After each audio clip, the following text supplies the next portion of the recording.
vida te pertence. O Senhor vem buscar uma igreja totalmente pura. Ele quer a sua noiva. Ele deseja a sua noiva santa, irrepreensível diante dele. Ele vem buscar a sua noiva. E ele quer encontrar essa noiva preparada.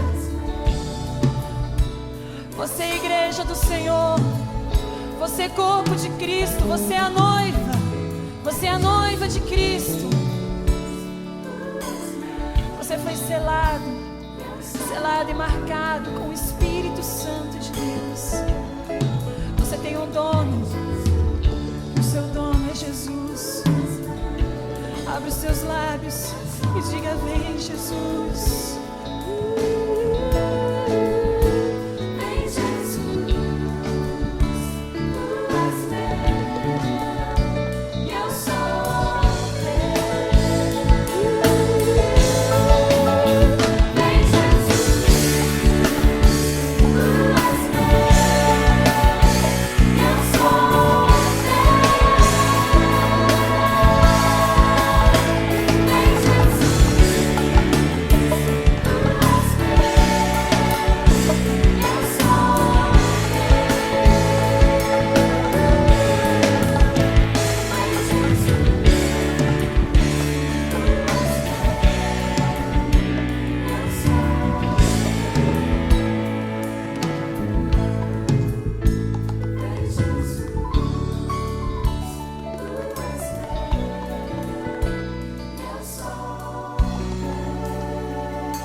A Deus seja dada a honra, a glória, porque Ele conhece os nossos corações.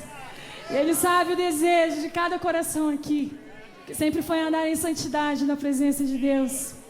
Muitas vezes nós erramos, tropeçamos, mas sempre quisemos acertar o alvo. E o nosso alvo é Jesus. E nós jamais vamos nos desviar desse alvo. Jesus é a razão da nossa alegria.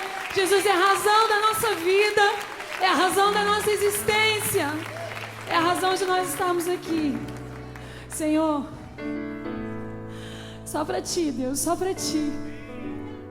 E o lugar mais alto, ó Deus, onde nós queremos estar, onde nós queremos chegar, ó Pai, é prostrados diante dos Teus pés. Esse é um lugar de honra, ó Pai. Esse é um lugar de vitória. E é o lugar, ó Deus, que nós almejamos sempre e sempre nas nossas vidas. Amém.